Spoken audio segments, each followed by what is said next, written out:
आ जाओ बच्चों, basics of accounts चल रहा था, आपको अगर याद आ रहा होगा तो हमने क्या क्या चीजें देख ली थी, एक बार ध्यान दे। देखो सब लोग ध्यान दो बेटा अच्छे से। मेहता जी ध्यान देना बेटा। देखो हमने सबसे पहले उन, आपको अगर याद आ रहा होगा तो अकाउंटिंग का मतलब देख लिया था, राइट? मीनिंग याद आ रहा है ना सभी को? आसान भाषा में अकाउंटिंग का मतलब क्या होता है? हिसाब किताब रखना है। अभी तक हमने डेफिनेशन स्टार्ट किया है क्या? No. In simple language accounting का मतलब हिसाब किताब रखना। किसका हिसाब किताब रखना है बेटा, बताओ तो जरा। फिनेंशियल ट्रांजैक्शन का। फिनेंशियल ट्रांजैक्शन का मतलब मालूम है सभी को? मनी और मनीज वर्थ में ऑन ईदर साइड कुछ अगर एक्सचेंज हो रहा है बिटवीन टू पार्टी और बिटवीन टू पर्सन और बिटवीन टू अकाउंट्स, तो हम लोग उस सिनारियो को प्यार से फिनेंशियल ट्रांजैक्शन बोलेंगे। अच्छा, ऐसे कोई ट्रांजैक्शन है कि जहाँ पे मनी और मनीज वर्थ में कोई इधर साइड एक्सचेंज ही नहीं होता है, तो वो मेरे लिए कैसे ट्रांजैक्शन हो गए? Non financial. उसकी अकाउंटिंग हम लोग नहीं करेंगे। कोई है ऐसा एग्जाम्पल नॉन फिनेंशियल ट्रांजैक्शन का? बोलो तो। जहाँ पे मनी और मनीज वर्थ में ऑन इधर साइड कुछ एक्सचेंज ही नहीं होता है। मैं शॉप पे गया, हाँ वाह, डोनेशन में हम लोग पैसे दे रहे हैं, मनी और मनीज वर्थ में या तो कुछ जा रहा है या तो कुछ आ रहा है, इनमें से कोई भी एक चीज हो गई तो भी हम लोग क्या बोलेंगे कि वो ट्रांजैक्शन है। मैं एक शॉप पे गया, जारा। कौन सी शॉप पे गया? जारा की शॉप पे। एक जैकेट बहुत अच्छा लगा और मैंने बोला भैया ये जैकेट को संभाल के रखना, हाँ मैं कल आके लेके जाऊंगा, कल ले जाऊंगा पक्का, हाँ। बोलो, मैंने उसको ऑर्डर दिया बस। पैसे दिए? नहीं। जैकेट लिया? नहीं। एडवांस दिया? नहीं। जैकेट लेके आया? नहीं। मनी और मनीज वर्थ में ना कुछ गया ना कुछ आया, बस मैं ऑर्डर दे के आया उसको, पैसे वैसे कुछ भी नहीं दिए। ये सर नो। भैया संभाल कर रखना, कल पक्का लेके जाऊंगा। कल रहेगा ना भैया ये? हाँ हाँ रहेगा रहेगा, जाओ भैया आगे जाओ जल्दी। उसने भगा दिया मेरे को दुकान से। अब तुम बताओ, ये तो विंडो शॉपिंग हो गया ना? इसमें कोई मनी और मनी जरूरत में ऑन इधर साइड कुछ एक्सचेंज हुआ?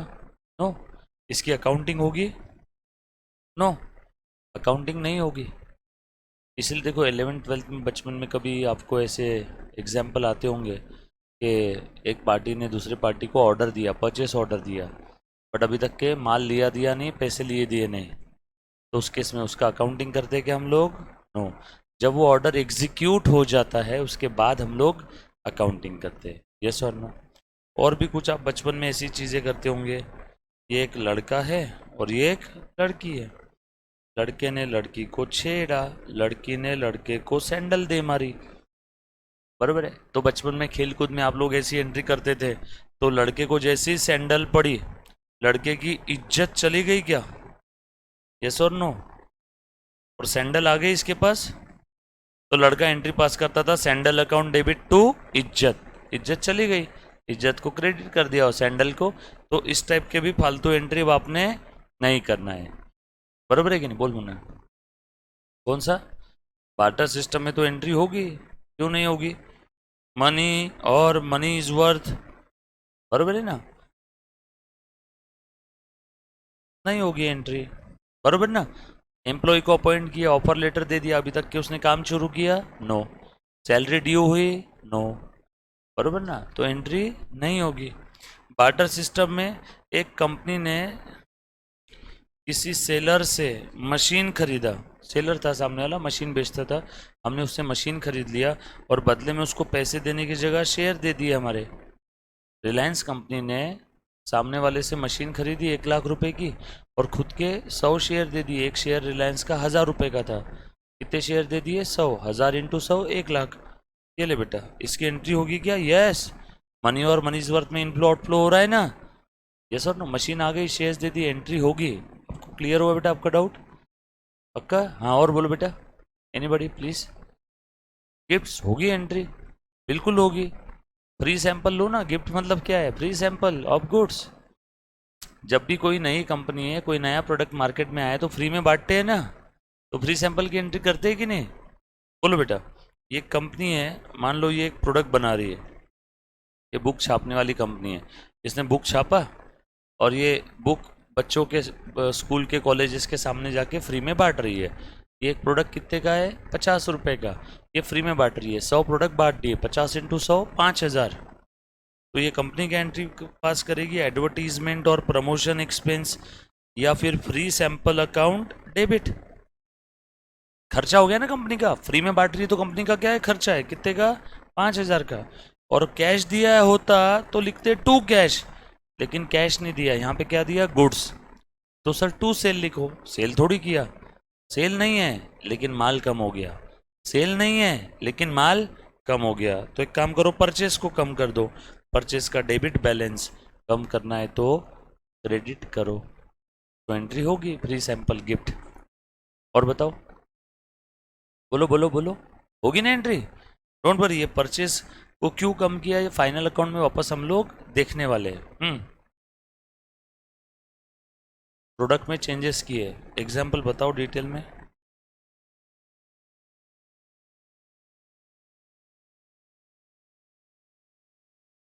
कंटेंट में चेंज करने के लिए उसने खर्चे किए होंगे तो एंट्री होगी research and development expense account debit to cash bank.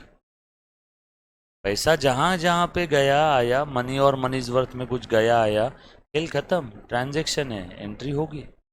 और कोई किसी मन में और कोई डाउट? तो अब ये चीज़ क्लियर हो गई, कौन से चीज़ की एंट्री होगी, कौन से चीज़ की एंट्री नहीं होगी। आपके पास एक बुक है, आपने वो बुक आपके अलमीरा में रख दी, एंट्री होगी क्या इसकी? नो। आपने वो बुक आपके दोस्त को पढ़ने के लिए दी थोड़े से समय के लिए, एंट्री होगी क्या? नो। आपने वो बुक आपके फ्रेंड को बेच दी, फिर कैसे भी बेचो, नकदी में या उधारी में, एंट्री होगी। कुछ बात समझ में आई क्या सभी को? हाँ हाँ हाँ, हो गया। अरे सबसे बढ़िया एग्जाम्पल, मनी और मनी जरूरत में गए ना कुछ, या तो मनी और मनी जरूरत में कुछ जा रहा है, या तो मनी और मनी जरूरत में कुछ आ रहा है, या तो जा रहा आ रहा दोनों भी हो रहा। इन तीनों में से एक भी कंडीशन फुलफिल हो गई, एंट्री होगी। दोस्त को पैसे दिए, बोल तेरे दोस्त का नाम क्या है? बाहुबली। बाहुबली मेरा डेटर बन गया, और उसको पैसे दिए, कैश कम होगी, कैश असेट है, असेट का डेबिट बैलेंस कम हो गई तो क्रेडिट करो, पैसे दिए। बोलो और कोई, बोलो बोलो, जो भी ट्रांजैक्शन मन में आ रहा है आप बोल सकते हो। You name it and we have it. Anybody clear है? समझ में आ रहे सभी को? तो आप लोगों को अब एंट्रीज पास करनी आएगी बेटा, जो बच्चे स्टार्टिंग से देख रहे हैं, राइट? चलो थोड़ा सा आगे बढ़ते हैं। सो हम लोगों ने क्या क्या चीज़ें इसके अंदर में अभी तक देख ली, ज़रा बता देना मुझे एक बार। अकाउंटिंग का मतलब हमने देख लिया था क्या है। अकाउंटिंग किसकी करते हैं? फिनेंशियल ट्रांजैक्शन की। फिनेंशियल ट्रांजैक्शन मनी और मनीज वर्थ में ऑन ईदर साइड कुछ अगर एक्सचेंज हो रहा है तो उस सिनारियो को बोलेंगे financial transaction, need to record. Accounting क्यों करते हैं? वाई, नीड और ऑब्जेक्टिव ऑफ अकाउंटिंग, ये भी हमने देख लिया। इतने सारे ट्रांजैक्शन हैं, कहाँ लिख के रखेंगे, है ना? तो अकाउंटिंग की वजह से हम लोग सारे ट्रांजैक्शंस को सिस्टमेटिकली एक जगह लिख करके रख सकते हैं। So for systematic recording of transaction, because we cannot memorize all the transactions, yes or no? दूसरा, to know the profit or loss of the business। तीसरा, to know the financial position of the business। Profit और loss ही operating result है। Financial position, business की औकात, asset liability जानने के लिए। To know the amount receivable, किससे कितना लेना है। To know the amount payable, किसको कितना देना है। To know the income of the business, to know the expenses of the business, for decision making. हजारों रीजंस है जिसके लिए हम लोग अकाउंटिंग कर रहे हैं। सो यही सब क्या है? नीड और ऑब्जेक्टिव। कोई हॉबी थोड़ी है, वजह है जिस वजह से हम लोग अकाउंटिंग कर रहे हैं। ये सारी वजह की लिस्ट थी। उसके बाद जो कि अकाउंटिंग बिजनेस की लैंग्वेज है, तो हमने कुछ बेसिक टर्म्स भी पढ़ा था कि अकाउंटिंग की। बगैर बेसिक टर्म्स के अकाउंटिंग कंप्लीट कर सकते हैं क्या? नो। अकाउंटिंग समझने के लिए आपको बेसिक टर्म्स समझना बहुत ज़रूरी है। कौन कौन सी बेसिक टर्म्स थी बताओ? एसेट्स है, लाइबिलिटीज़ है, drawing, debtors, expense, losses, liabilities, capital, creditors, income, gain, business, goods, deferred revenue expense, capital expense, preliminary, prepaid expense, yes or no? Discount, trade discount, cash discount, pre-operative expense, yes or no? हमने 25-26 basic terms देखी थी, सारी important थी, yes or no. इन सारी basic terms देखने के बाद हमने क्या देखा था, रूल जर्नल एंट्री कैसे पास करते हैं उसका, याद आया क्या? डेबिट बैलेंस वाले अकाउंट अगर बढ़ते हैं तो डेबिट करो, अपोजिट बोलने का काम नहीं, कम हो रहे तो क्रेडिट करो। आपका सवाल, सर आपने अभी भी बोला डेबिट बैलेंस वाले अकाउंट्स बढ़ते हैं तो डेबिट करो, बट सर कौन से हैं ऐसे डेबिट बैलेंस वाले account? Assets, drawing, debtors, expenses and losses, ये सारे अकाउंट्स का डेबिट बैलेंस है। Means asset, drawing, debtors, expense, losses, इस टाइप के अकाउंट्स अगर बिजनेस में इंक्रीज हो रहे हैं तो इनको क्या करना है, डेबिट। और इस टाइप के अकाउंट अगर बिजनेस में डिक्रीज होते हैं तो इनको क्या करना है, क्रेडिट। ये बात समझ में आई सभी को, यस और नो? चलो आगे। उसके बाद अपोजिट रूल भी था ना इसका एक, क्रेडिट बैलेंस वाले अकाउंट्स बढ़ रहे तो क्रेडिट करो, अपोजिट कम हो रहे तो डेबिट। कौन कौन से अकाउंट्स का क्रेडिट बैलेंस है? असेट के अपोजिट, ड्राइंग के अपोजिट, डेटर्स के अपोजिट, एक्सपेंस के अपोजिट, लॉसेस के अपोजिट, गेन्स और प्रॉफिट। तो बिजनेस में लायबिलिटी बढ़ रही है, क्रेडिट करो। लायबिलिटी रीपे कर दिया, लायबिलिटी को डेबिट करो। जैसे लोन लिया, bank account debit to loan, loan liability है, लायबिलिटी को क्रेडिट किया, देखो लोन लिया तो। लोन रीपे कर दिया तो लायबिलिटी कम हो गई, तो लायबिलिटी कम हो रही है तो लायबिलिटी को क्या करो, डेबिट। देखो लोन रीपे किया तो loan account debit, payment cash में किया तो टू कैश, गोल्ड में किया तो टू गोल्ड, चेक से किया तो to bank, yes or no? Asset business में बढ़ रही है तो डेबिट करो, असेट कम हो रही है तो क्रेडिट करो। ओनर विड्रॉ कर रहा है, ड्राइंग बढ़ जाएगा तो ड्राइंग को डेबिट करो। डेटर्स, उधारी में माल दिया, डेटर्स बढ़ गए, डेबिट करो। डेटर्स ने पैसा वापस कर दिया, डेटर्स क्रेडिट करो। कुछ याद आए क्या? उसके बाद खर्चे बढ़ रहे हैं बिजनेस में तो खर्चों को डेबिट करो। अब खर्चे बढ़ गए, पेमेंट कर दिया तो खर्चा account debit to cash, payment करना बाकी है तो खर्चा अकाउंट डेबिट टू पेएबल। खर्चे का पेमेंट करना बाकी है तो खर्चा बढ़ गया और साथों साथ लायबिलिटी भी बढ़ गई, तो expense account debit to liability. Liability क्या है? वही expense payable is the liability, yes or no? कुछ बात समझ में? किसी बच्चे को अब तक जो भी बताया इसमें कोई डाउट है? या कोई भी बच्चा जिसको कोई एंट्री, कोई जीवन में इस दुनिया में उसे कोई ट्रांजैक्शन ऐसा दिखा होगा कि सर मुझे इसकी प्लीज़ एंट्री बताओ इस रूल के हिसाब से, कोई नहीं बढ़िया? कुछ भी रहो, मतलब ऐसा टेंशन मत लो, आपके दिल में जो आता है आप पूछ सकते। आपके डाउट्स जितने ज़्यादा क्लियर रहेंगे उतना पेपर में जब आप जाओगे तो आपके अंदर कॉन्फिडेंस रहे, और डाउट वही बच्चा पूछ पाएगा जो क्लास में रेगुलर रहे। वरना जो बच्चा रेगुलर ही नहीं है, जिसको क्या चल रहा है वही नहीं मालूम, तो डाउट क्या पूछे? दो चीज़ है, रेगुलर रहो, जहाँ डाउट है वहाँ हमारा तो वही काम है। आप जितना डाउट पूछोगे उतना आपके लिए भी अच्छा है और मेरे लिए भी अच्छा है, क्योंकि मैं उस डाउट के इंतज़ार में हूँ, इससे और मेरा नॉलेज अपडेट होवे, और आप भी डाउट के इंतज़ार में रहो, आपका भी नॉलेज अपडेट होगा। क्योंकि आपके डाउट क्लियर होते हैं तो ऐसा समझो कि आप ज़िंदगी के एक अगले पड़ाव पे पहुंच गए।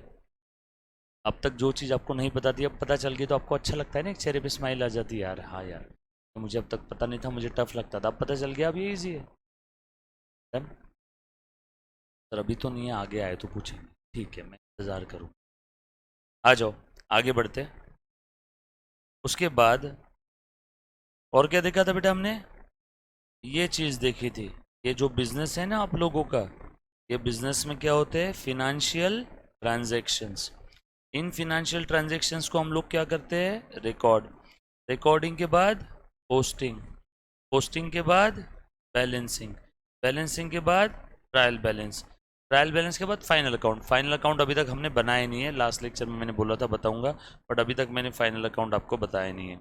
एक बेसिक फॉर्मेट बताऊंगा फॉर फाइनल अकाउंट, क्यों बनाते हैं, लॉजिक क्या है, कैसे बनाते हैं, ऐसे क्यों नहीं बनाते, वैसे ही क्यों बनाते, सब देखेंगे। ट्रायल बैलेंस के बाद क्या होता है, फाइनल अकाउंट। फाइनल अकाउंट अभी तक हमने देखा नहीं है, फाइनल अकाउंट ही क्यों बोलते हैं, स्टार्टिंग अकाउंट क्यों नहीं बोलते हैं, है ना, सब देखेंगे। बट आप लोग अभी कहाँ तक पहुंचे हो, यहाँ तक, ठीक है ना, ध्यान से सुन। और हमने कुछ 3 अकाउंटिंग कॉन्सेप्ट्स देखे थे, आपको अगर याद आ रहे हैं तो। कौन कौन से 3? Going concern, business entity concept और मटेरियलिटी। क्या बेटा मटेरियलिटी बताओ?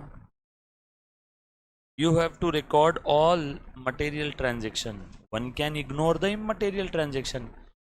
One can ignore the immaterial transaction. मुझे एक बात बताओ, जैसे मुकेश अंबानी घर से ऑफिस के लिए निकला है अपनी लग्जरी कार के अंदर में, सिग्नल पे गाड़ी रुकी, भिखारी को उसने 20 रुपये 10 रुपये दे दिए। ऑफिस में जाके वो 10 रुपये का अकाउंटिंग करेगा क्या? आपने राह चलते भिखारी को 2 रुपया या 1 रुपया या 50 पैसे दे दिए, आप घर पे आके अकाउंटिंग करोगे क्या? Donation account debit to cash 50 पैसा या 1 रुपी। बट वही आपने तिरुपति संस्थान के अंदर में 5,000 रुपये डोनेशन दिए, आप उसका अकाउंटिंग करोगे क्या? पावती भी लोगे उसकी, भैया रिसीट दे, और घर पे आके अकाउंटिंग करोगे donation account debit to cash. क्यों भैया, भिखारी को भी तो डोनेशन दिया था, उसका तो आपने अकाउंटिंग नहीं किया, और तिरुपति संस्थान में डोनेशन दिया तो उसका अकाउंटिंग कर रहे हो। क्या फ़र्क है दोनों में? बस अमाउंट का फ़र्क है। एक इमटेरियल है, भिखारी को जो दिया, और जो तिरुपति संस्थान में डोनेशन दिया वो मटेरियल अमाउंट है। ऐसा आपने क्यों किया भेदभाव? उसके पीछे वजह है मटेरियलिटी, राइट। स्टेपलर कैलकुलेटर भले ही एसेट है बाय डेफिनेशन, बट फिर भी आप इनको बैलेंस शीट के एसेट में नहीं दिखाते हो, रीजन मटेरियलिटी को। Yes or no? जब कभी भी आप कोई फिगर की अकाउंटिंग करते हो, 570 रुपये 20 पैसा है, तो आप उसको राउंड अप करके कितना करते हो? 570। Reason materiality. पता तो सबको है 570 रुपये 20 पैसे, तो आप कितना लिख देते हो? 570। लॉजिक क्या है? किसने बोला आपको ऐसा करने के लिए? मटेरियलिटी ने। 570 रुपये 70 पैसे है, तो उसको 571 कर देते हो, मटेरियलिटी। कुछ बात समझ में आ रही है क्या? तो 3-4 क्वेश्चन तो यही हो गए। आज तक आप लोगों को पता था ना बचपन से राउंड ऑफ करना है, रीजन मटेरियलिटी। क्लियर है? उसके बाद अगला एक कॉन्सेप्ट आज मैं आपको बताना चाहूँगा दोस्तों, ध्यान से सुनना। कंसिस्टेंसी। मैंने इसके बारे में थोड़ा बहुत जानकारी दिया था आपको। कंसिस्टेंसी क्या चीज़ है मुन्ना? पिछले पीरियड में जो अकाउंटिंग पॉलिसीज आप लोग फॉलो करते थे, सेम अकाउंटिंग पॉलिसी आप इस पीरियड में भी फॉलो कर रहे हो। That means you are following the consistency concept. मुन्ना ध्यान देना सब लोग प्लीज़। इस बच्चे को अगर नींद आए तो प्लीज़ खड़े होकर के लेक्चर अटेंड करो। ये दोपहर का टाइमिंग है, ऐसा गर्मी के दिनों में नींद आती है, नेचुरल है, ठीक है, इसमें कोई शर्म वाली बात नहीं। आप खड़े होकर भी लेक्चर अटेंड कर सकते हो, बस पीछे जाके खड़े हो जाना है, ठीक है। या फिर पानी रखो अपने पास, वो सैलून की दुकान में होता है ना पिचकारी, ऐसी कुछ 2 मिनट में नींद आए तो ऐसे ऐसे 4-5 लोग मिलके एक भी लेके आ सकते हैं। जिसको नींद आई, दूसरे ने नहीं पिचकारी मारना है क्या, उसको हाथ में देना है, बोलना भाई तू तेरे हाथ से कर, तो होली हो जाएगी। डन। आ जाओ, कंसिस्टेंसी का क्या कहना है? ये कंसिस्टेंसी अकाउंटिंग जो एक कॉन्सेप्ट है, ये अकाउंटेंट को गाइड कर रहा है, बोल रहा है हे अकाउंटेंट सुन, you have to follow the same accounting policies which you have been followed since the previous accounting period. पिछले पीरियड में जो पॉलिसी आपने फॉलो किया, सेम अकाउंटिंग पॉलिसी आपको इस पीरियड में भी फॉलो करना है। If you are doing like this, then you are following the consistency concept. इसीलिए देखो, पिछले पीरियड में आपने स्ट्रेट लाइन मेथड से डिप्रिसिएशन किया, तो इस पीरियड में भी आप स्ट्रेट लाइन मेथड से डिप्रिसिएशन क्या होता है अगर किसी को पता नहीं है तो आगे हम लोग देखेंगे, है ना, एक टॉपिक आएगा डिप्रिसिएशन नाम का, don't worry. By the way अब यहाँ पे वर्ड आया तो मैं बता देता हूँ। Depreciation basically reduction in book value of asset. क्या होता है रे डिप्रिसिएशन, बताओ ज़रा। Wear and tear of the cost of asset.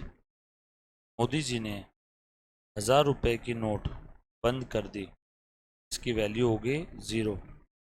क्या ये असेट है? हाँ। क्या इसकी वैल्यू कम हो गई? हाँ। तो क्या ये 1000 रुपये की नोट डिप्रिसिएट हो गई? आप ही तो बोले wear and tear in the value of asset और कॉस्ट ऑफ असेट कम हो जाना, बोला ना आपने अभी। Fix asset, okay. मेरे पास एक लैंड है, लैंड खरीदा था मैंने 10 लाख रुपए की, आज 5 साल हो गए, आज भी उसकी वैल्यू बुक में 10 लाख ही दिख रही है। हाँ डिप्रिसिएट, आपने बोला ना fix asset, land fix asset है कि नहीं? बोल।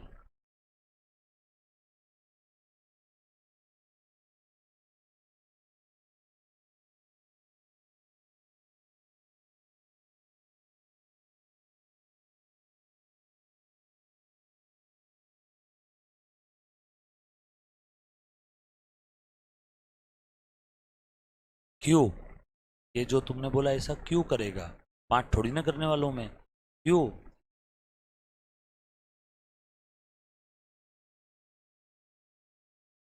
अच्छा, क्यों?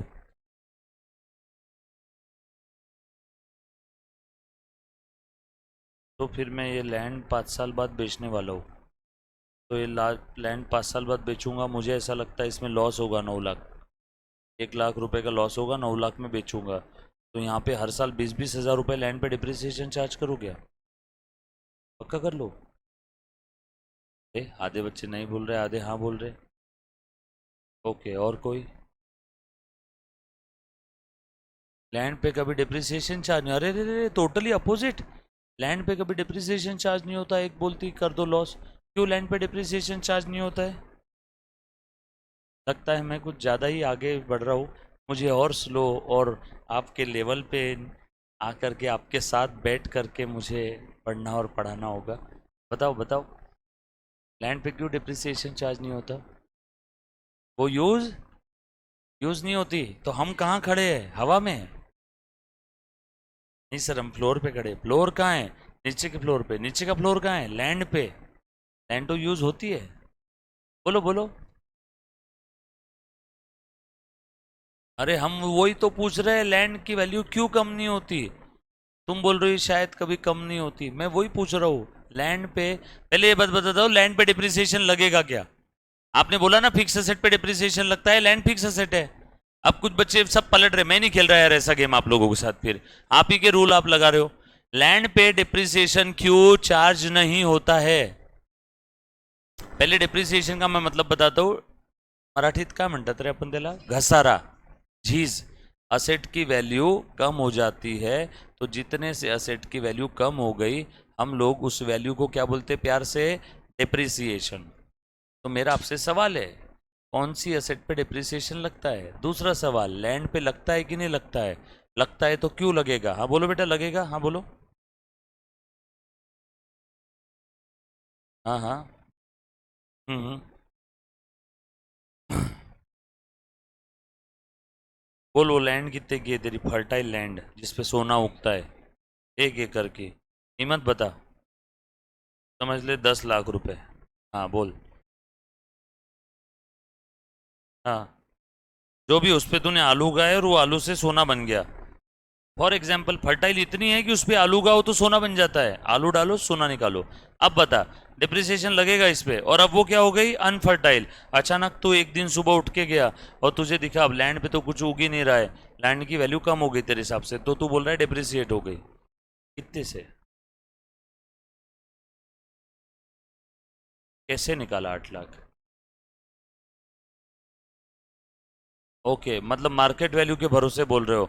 मतलब इसका बोलना है किसी एसेट की मार्केट वैल्यू कम हो गई मतलब वो डिप्रिसिएट हो गई। अच्छा, तो यूटिलिटी के हिसाब से आप डिप्रिसिएशन निकाल रहे हो, ठीक है। तो मुझे एक बात बता, मेरे पास एक रोल्स रॉयस की विंटेज कार है जो राजा यूज करते थे राजस्थान के पहले के, वो कार तो पिछले 100 सालों से यूज ही नहीं हुई, पर उसकी वैल्यू तो हर अगले दिन बढ़ती जा रही है। 50 करोड़, अगले साल 60 करोड़। विंटेज है, यूज ही नहीं हुई। इसने बोला ना यूज की बात कर रहा है। अरे, अरे बाबा, अकबर ने यूज की हुई कोई गाड़ी है, वो शोकेस में रखी है पिछले 125 सालों से, उसकी कीमत कितनी है? बढ़ रही है, कम हो रही है? क्यों? अच्छा, मतलब अकबर ने रखा है तो अब ये तो पर्सनल हो गया। Yes or no? भगवान श्री राम की चप्पल या भगवान श्री राम का पुष्पक विमान समझ लो आज भी रखा हुआ है, वो तो यूज ही नहीं हुआ 5,000 सालों से, तो उसकी वैल्यू तो जीरो हो जानी चाहिए। हम्म। हाँ हाँ। बरोबर है। ओके, तो मेरे ख्याल से मुद्दा भटका रहे हैं भाई साहब, मुझे जो चाहिए जवाब नहीं मिल रहा है, बोलो। हाँ हाँ। हाँ हाँ। अच्छा, लैंड पे डेड बॉडी मिली तो उसको कोई खरीदेगा नहीं। मतलब आप सब जो बात कर रहे हो गाइस, वो मार्केट वैल्यू की बात कर रहे हो। इंडिगो आया नहीं आया, डेड बॉडी मिली, है ना, ये सब आप बात कर रहे हो मार्केट वैल्यू की। बट हम लोग बुक्स ऑफ अकाउंट में मार्केट वैल्यू लिखते हैं कि कॉस्ट लिखते रहे? कब से मार्केट वैल्यू लिखने लगे हम लोग बुक्स ऑफ अकाउंट्स में? मैंने एक लैंड खरीदा 10 लाख रुपए का, खरीदते उसकी मार्केट वैल्यू अगले दिन हो गई, पता चला वहां पे एयरपोर्ट बनने वाला है, उसकी मार्केट वैल्यू 1 करोड़ हो गई है। अब बताओ, मैं उस लैंड की अकाउंटिंग, मैंने जो पे किया मेरे जेब से 10 लाख, 10 लाख रुपए पे अकाउंटिंग करूंगा कि 1 करोड़ पे? 1 करोड़ पे, तो बोलो कैसे करूंगा? हाँ तो ले चल, ये 10 लाख की लैंड थी, अब ये हो गई 1 करोड़ रुपए की। ये मैंने अकाउंटिंग बोल क्या करूं, 90 लाख से बढ़ गई। हाँ बता। ये ले, एप्रिसिएशन होगा ना? पर अकाउंटिंग में डेबिट क्रेडिट होता ना? बोलो अकाउंटिंग, बोलो, आप बोले ना अकाउंटिंग करेंगे मार्केट वैल्यू पे, बुक वैल्यू पे करेंगे, तो फिर इतनी देर से मार्केट वैल्यू की बातें क्यों कर रहे हैं? इंडिगो आया नहीं आया, फिर कोई खरीदेगा नहीं तो उसकी वैल्यू कम हो गई, ये तो मार्केट वैल्यू है ना? बोलो बोलो बोलो। मैंने आपसे सवाल क्या पूछा? डिप्रिसिएशन। मैंने स्टार्टिंग में एक सेंटेंस बोला किसी बच्चे का, उसकी तरफ ध्यान ही नहीं था, जवाब उसी में था। Depreciation is the reduction in book value. मैंने बोला तो था, depreciation is the reduction in book value of the asset. उसकी मार्केट वैल्यू कुछ भी हो, मुझे उससे कोई लेन देन नहीं है। क्यों? मार्केट वैल्यू आपके कंट्रोल में नहीं है गाइस वैसे भी। और एक और चीज़ बताऊँ, लैंड पे कभी भी डिप्रिसिएशन चार्ज नहीं होता, और उसकी वजह, लैंड ये अप्रिसिएबल असेट है, ऐसा 11th-12th में बताया जाता था, जो कि टोटल बकवास है। लैंड अप्रिसिएबल असेट है इसलिए डिप्रिसिएशन चार्ज नहीं होता, टोटली रॉन्ग, 1,00,000%। ध्यान दो, लिखो ऐसा, एक मीनिंग लिख लो, छोटा सा बेसिक टर्म के अंदर ऐड कर दो। कोविड बैच था क्या? Is the reduction in book value of Indigo. ऐसे कैसे बोल सकते हो तुम लोग कि मार्केट वैल्यू कम हो गई तो डिप्रिसिएशन कम? अच्छा, आपका 11th-12th साइंस था ना मुन्ना? हाँ फिर आप सही हो, फिर आप, वो तू गलत नहीं भाई, बस लिख, reduction in book value of depreciable asset. आज के बाद अगर आपसे कोई पूछे ना कौन सी एसेट पे डिप्रिसिएशन चार्ज होता, तो ऐसे मत बोलना लैंड पे नहीं होता, मशीन पे होता है, कैश पे नहीं होता है, ऐसे नहीं बोलना। एग्जाम्पल नहीं पूछे आपको, आपको ये पूछा है कौन सी एसेट पे डिप्रिसिएशन चार्ज होता है, सवाल जवाब, डिप्रिसिएबल असेट पे डिप्रिसिएशन चार्ज होता है। आपका सवाल, तो डिप्रिसिएबल असेट कौन सी है बताता हूँ। Depreciation is the reduction in book value of the depreciable asset, may be because of its use, wear and tear, passage of time, innovation and technology,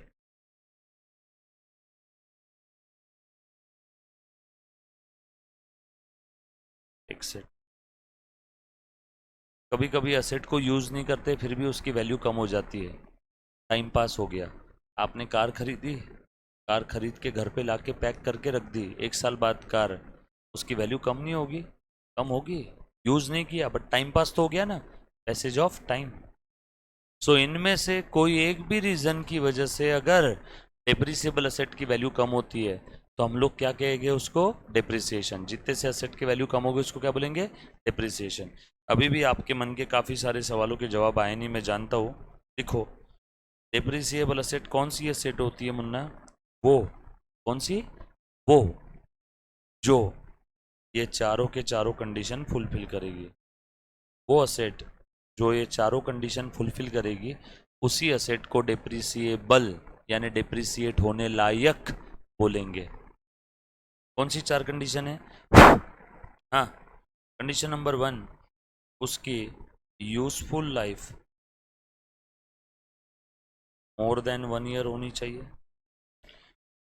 उसकी यूजफुल लाइफ, पहली वाली condition cash, currency, current asset है ना cash, current asset का useful life more than 1 year नहीं होता है, वो चेंज होते रहती है बिजनेस में। इसीलिए debtors, bill receivable, cash, stock, इसके ऊपर डिप्रिसिएशन चार्ज नहीं होता।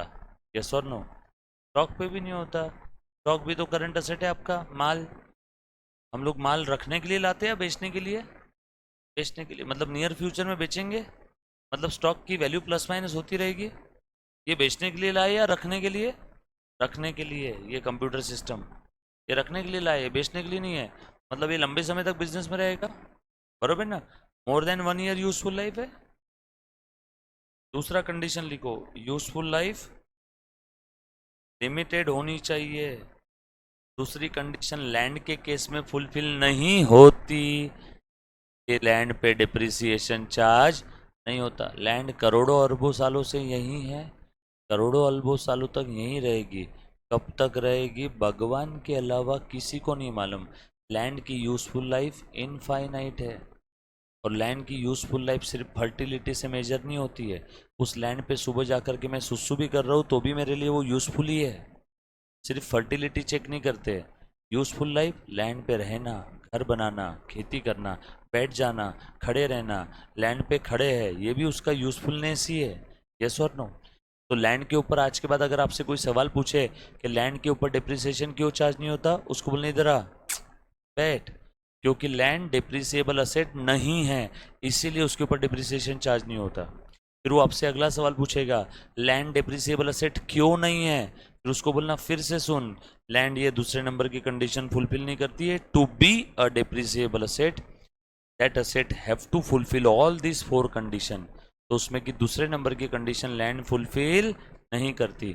चारों कंडीशन अगर फुलफिल होगी तो ही वो डिप्रिसिएबल असेट है। दूसरी कंडीशन कौन सी है? यूजफुल लाइफ कैसी होनी चाहिए? लिमिटेड। यूजफुल लाइफ अनलिमिटेड नहीं होनी चाहिए। सर यूजफुल लाइफ अनलिमिटेड है भी तो आपका क्या जाता है, करो ना डिप्रिसिएशन चार्ज। कैसे करेंगे बताओ? जैसे एक कोई असेट है, उसकी 1 लाख रुपए की कीमत है, और उसकी यूजफुल लाइफ 5 साल है, तो हर साल कितना कितना खत्म करूंगा? 20 20 20 20 20। कैसे निकाला आपने? 1 लाख डिवाइडेड बाय 5 साल, आंसर आ गया 20,000 आ गया डिप्रिसिएशन। समझ लो आपको समझाने के लिए, यस और नो? 1 लाख की एसेट 5 साल चलेगी तो हर साल कितने की यूज कर रहे हैं? एक मैंने 1 लाख रुपए की मशीन लेके आई, उसकी टोटल यूजफुल लाइफ 5 साल है, मैं 1 साल यूज कर लिया, एंजॉय कर लिया, कंज्यूम कर लिया, मजे ले लिया, बोलो कितने की वैल्यू खत्म कर दी? 20,000 फॉर एग्जाम्पल। और 1 साल मजे ले लिए और 20, और 1 साल मजे ले लिए और 20, 5 साल मजे ले लिए, यूजफुल लाइफ खत्म, पूरा 1 लाख खत्म। Yes or no? सुनो सही पूरी बात। अब उसके बाद, अब यहाँ पे लैंड के केस में 1 लाख की लैंड खरीदी, डिवाइडेड बाय, बताओ ईयर कितने लिखो अब, बोलो। लैंड का ईयर कोई बता सकता है क्या? इनफाइनाइट। करो इसका आंसर, इस ब्रह्मांड का कोई साइंटिस्ट भी निकाल सकता है क्या? 1 लाख डिवाइडेड बाय इनफाइनाइट, आएगा आंसर। इसीलिए लैंड पे डिप्रिसिएशन चार्ज नहीं होता। बोल।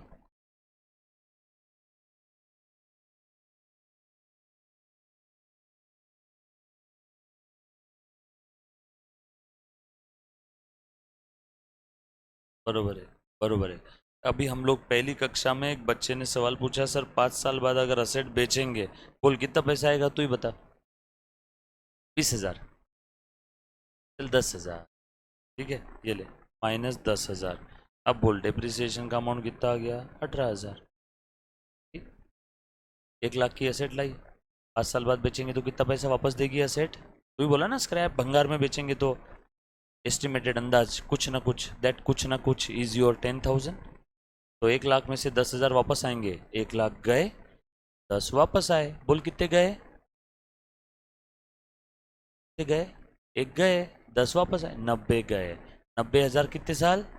5 साल। 90,000 भागीला 5 कितना हुआ? बस वही। अभी हाँ बोलो बेटा।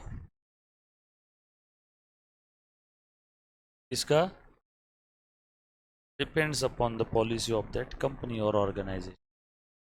कभी कभी हम लोग प्रोविजन फॉर डिप्रिसिएशन अकाउंट बनाते हैं, कभी कभी नहीं बनाते।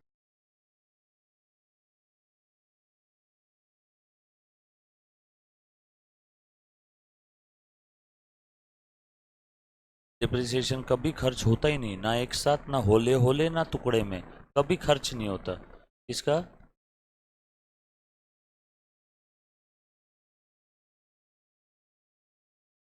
ओके, जो भी बच्चा है बेसिक का लेक्चर देख रहा है, आने वाले 5-7 मिनट का लेक्चर आपके काम का नहीं है, आप इसको स्किप भी कर सकते हो। आ जाओ, ये 5-7 मिनट का जो लेक्चर है, ये आज के 1 महीने बाद जो होने वाला था वो 5 मिनट में अभी बता देता हूँ, उसके बाद स्किप करो। बेसिक वाले बच्चों के काम का नहीं है। देखो ध्यान देना, सबसे पहली एक चीज़ बता देता हूँ, डिप्रिसिएशन ये खर्च होता ही नहीं है। डिप्रिसिएशन ये नॉन कैश एक्सपेंस है, नहीं समझे? मैंने ये 1 लाख रुपए का कंप्यूटर खरीदा, इसकी यूज़फुल लाइफ है 10 साल। 1 लाख का कंप्यूटर खरीदा, इसकी यूज़फुल लाइफ कितनी है? 10 साल। बोल 1 साल ख़त्म हो गया, चल 5 साल ही यूज़फुल लाइफ है, बहुत लंबा चौड़ा क्यों चलना। 5 साल यूज़फुल लाइफ है, 1, 2, 3, 4, 5, बट ध्यान सब लोग दो, 5 साल है क्या यूज़फुल लाइफ? आज खरीदा मैंने, 1 साल ख़त्म हो गया। बोल कितने के मज़े ले लिए मैंने कंप्यूटर के? 1 लाख का कंप्यूटर था, 5 साल की लाइफ थी, 1 साल खत्म हो गया, स्क्रैप वैल्यू जीरो है। हाँ भाई, नहीं तो और तू बोलेगा सर 5 साल बाद बेचेंगे तो कुछ आएगा, जीरो आएगा, जीरो। सिंप्लिसिटी के लिए, समझाने के लिए, ठीक है। तो 20,000 रुपये के मज़े ले लिए, ये 20,000 क्या है? डिप्रिसिएशन। बोलो अभी 20,000 लेके कहाँ जाओ? ए घेते कर को नहीं, 20,000 लो लो, किसको दूँ ये डिप्रिसिएशन, किसको दूँ? 5 साल इसकी लाइफ थी, 1 लाख का कंप्यूटर लिया, 1 साल खत्म हो गया, अब 1 साल बाद क्या करूँ? रोड पे लेके घूमू क्या? अरे 20,000 कोई लेता है क्या? खर्चा है मेरा डिप्रिसिएशन नाम का। ये खर्चा ऐसा है जो किसी को देना नहीं है, ये खर्चा ऐसा है जो किसी को देना नहीं है, इसीलिए इसे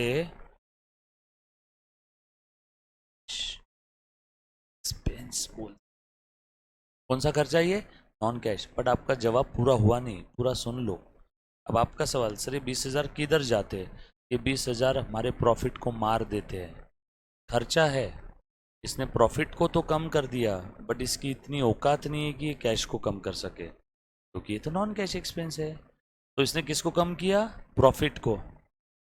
बैलेंस शीट के लाइबिलिटी साइड में प्रॉफिट लिखते हैं ना आप कैपिटल में, तो उसने लाइबिलिटी साइड वाले प्रॉफिट को कम कर दिया। अभी तो बैलेंस शीट टैली नहीं है। बोलो, ये कैश तो कम नहीं कर पाया, लेकिन इसने क्या कम कर दिया? कंप्यूटर नाम की असेट को कम कर दिया। Balance sheet tally. समझ में आया 20,000 कहाँ गया? तो 20,000 कहाँ कहाँ गया? ये बैलेंस शीट के असेट में जो कंप्यूटर लिखा था ना 1 लाख का, उसमें से 20,000 का डिप्रिसिएशन कम हो गया, बचा कितना? 80। और मेरा जो कैपिटल था ना 1 लाख रुपए का, उसमें एक्सपेंस की वजह से लॉस हो गया क्या? ये 20,000 का एक्सपेंस है, एक्सपेंस प्रॉफिट को कम करता है, प्रॉफिट कम इज इक्वल टू लॉस। बोलो कितना बचा आउटर कॉलम में? 80, 80, 80, 80। डन? कुछ था इसमें? सिंपल है। सो आज के बाद ध्यान रखना, डिप्रिसिएशन ये कैसा खर्चा है? Non cash expense. Thank you very much. ठीक है।